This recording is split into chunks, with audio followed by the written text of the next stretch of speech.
Today is a special day at We Love Metal, as we are speaking with the legendary Alex Skolnick. Hello there. Best known for his work with Testament, which happens to be my all-time favorite thrash metal band.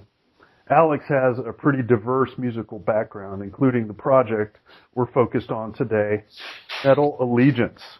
Alex, you were also named top thrash guitarist recently on our site, like a week ago. Oh, awesome. Beating out the likes of Dave Mustaine, Dimebag, King, Hetfield, all those guys. So thanks for taking the time to talk with We Love Metal today. Oh, no problem. Thanks for having me. Well, hey, Alex, we're certainly familiar with the origin of the Metal Allegiance project, at least anyone who's paid attention is. And it's really given you an opportunity to play some stuff we don't normally hear from you with Testament. It's true, yeah. Well, it's one of those, it's a situation where, it's, there isn't a sound or a history, like an expectation for it. Right. We just had this freedom to go a lot of places. And there are familiar moments. I think there's moments that are relatable to fans of different styles. And I think as we ended up adding vocalists, the song sort of went even more in the direction of those styles. So like the song with Troy from Mastodon, I think, fans of Mastodon would certainly like it, not just because he's there, but, it's sort of in that style. And, we were just free to, do whatever we want. So, the ideas we ended up with were all just ideas we liked, and we weren't really thinking, it certainly didn't need to sound like any of our existing bands. Right. And, even if it was familiar, it was more, inspired by just bands that we like, both classic bands and more recent ones. Mm-hmm. Sure. Well, with what I call a first string of the core of the band, you guys are all first string guys. You have a really solid bass, and it led me to wonder, and I know it started off as a live project where different guest vocalists would come in, but why not move in the direction of getting one guy for vocals and then bring in other guests? Well, I think, because, when we wrote the album, we're instrumentalists, but, a couple of us, Mike Portnoy and I, in particular, we sing backup, we demo vocals, so we're pretty comfortable with that stuff. I don't think either of us would want to be a front person of the band. I know I have no desire to I wouldn't hire myself as a front person, but I'm able to come up with vocal ideas pretty easily. More as a guide vocal. Right. I actually ended up singing some guide vocals. I sang Christina Scabia's guide vocal, and Mark Ostagueda's guide vocal. Now I don't sing anything like those people, especially Christina. But I'm sort of, I'm just able to do it in a way so that it's, it makes a good guide.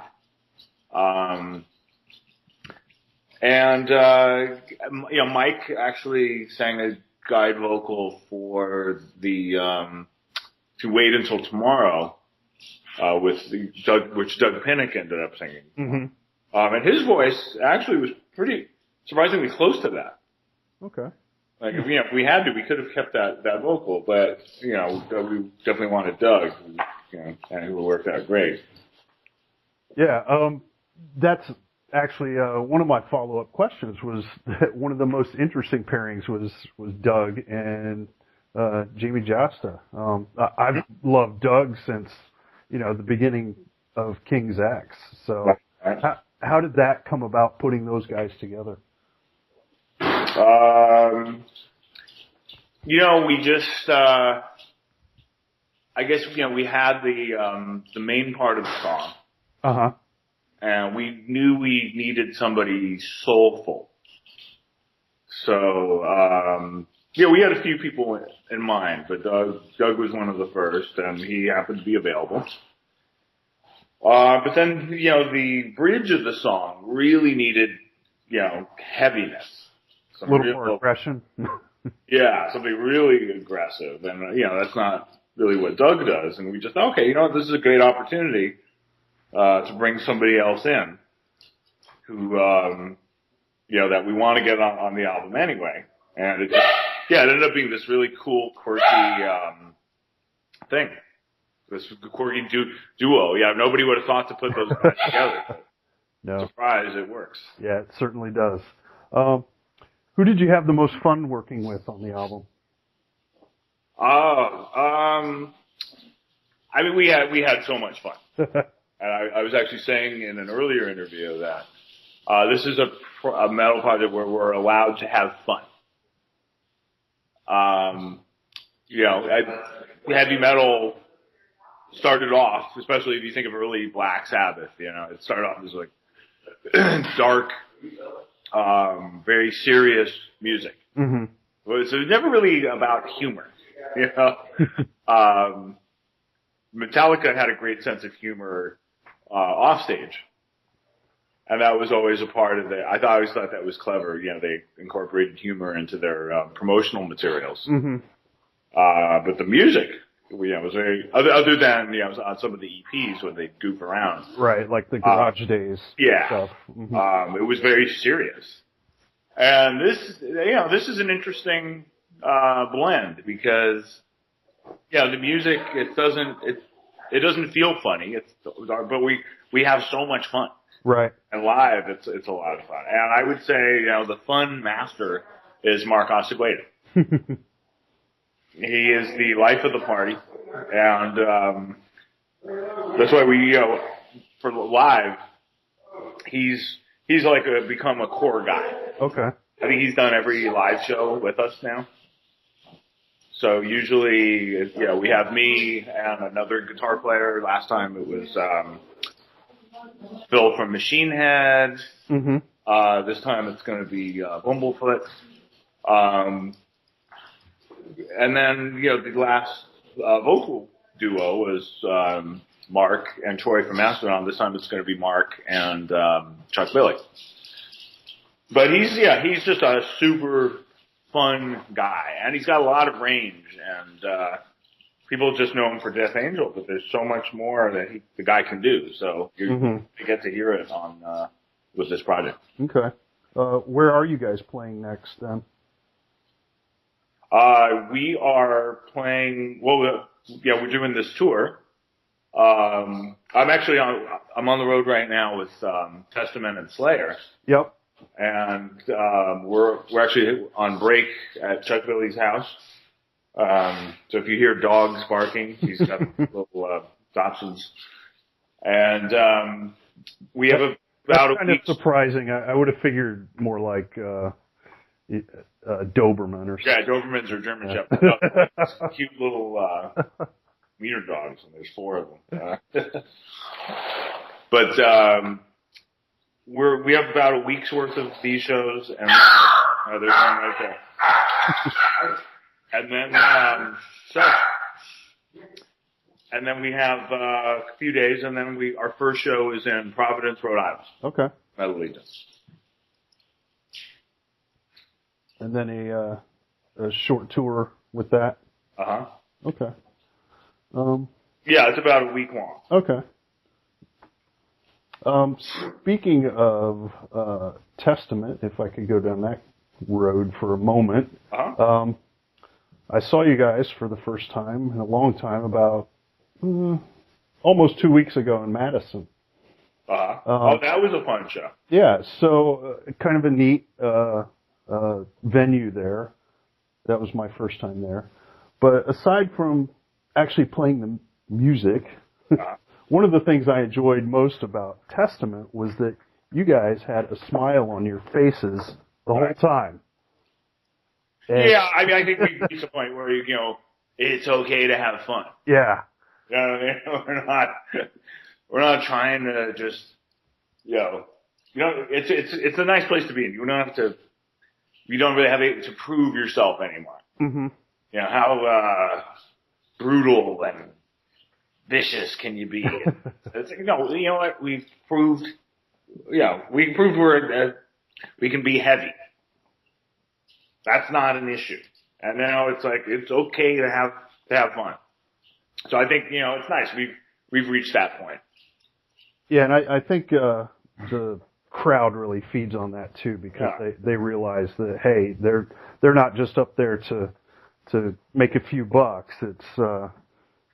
It's more personal, I guess, that way. Right. Yeah, and I think, you know, it's you know, the bands that are still around, I think you gotta have a bit of fun. I mean, even the Slayer guys, you know, maybe Kerry doesn't smile much, but no. Gary brings a lot of fun there. Oh yeah, he certainly stood out for them for me. So it's been 4 years since Dark Roots came out. Oh, okay. How much longer do we have to wait? Oh, it'll come out this year. This year? Okay. It's very hard, you know, there've been so many touring opportunities for the band. Oh, sure. A great problem to have, but that's what keeps happening. Great tours like the one we're on just keep coming up. Before this, it was Cannibal Corpse in Latin America. We did festivals over the summer with Metallica and Faith No More. So just so much cool stuff has been happening. It's hard, you know, it's very hard to work on new music when you're touring. Sure. But I think there's finally enough of a break this spring that we will make some progress on it. All right, sounds good. Anything on the horizon for the Alex Skolnick Trio? Absolutely. We just announced a tour in September. Okay. We also have a live recording that we did that we're going to put out in the fall around the same time. And we had a great tour right before this. I did a show, 16 shows in 17 days in Europe. And it was great for the first time. Okay, good. Definitely, you know, we know that's not necessarily metal, but certainly entertaining, especially people who enjoy good music. So we'll be looking forward to that one as well. Yeah. All right. Well, I'll tell you what. We'll wrap things up here with my final question. Okay. And that would be, our website is called We Love Metal. Okay. Why do you love metal? I guess, you know, there's so many ways to answer that. Yeah, I love it for it's just an outlet for, expression and for things that can't come out otherwise. It's an expression of how you honestly feel. You don't have to, you know, put on a polite face like you're at the office, and you know the head of the corporation is around, you know, and you can't behave how you're really feeling. That is an expression of, it enables people to say how they're really feeling, and that's what I love about it. All right, awesome. Well, hey, Alex, thanks for taking the time to talk with We Love Metal today. And anybody out there listening, be sure to check out Metal Allegiance. You will find something on that album that you love. Yep, there's something for everybody. All right, thanks, Alex. All right, you got it, Bill. Okay, hey, if you could do the radio thing, hey, this is Alex Skolnick, whatever you want to say. And you're listening to WeLoveMetal.com radio. Okay. Hi, this is Alex Skolnick from Testament and Metal Allegiance, and you're listening to WeLoveMetal.com radio. All right, perfect. Well, hey, thanks for the time, and give you a few minutes to prep for your next one. Okay, man. Thank you. All right, thanks. Bye.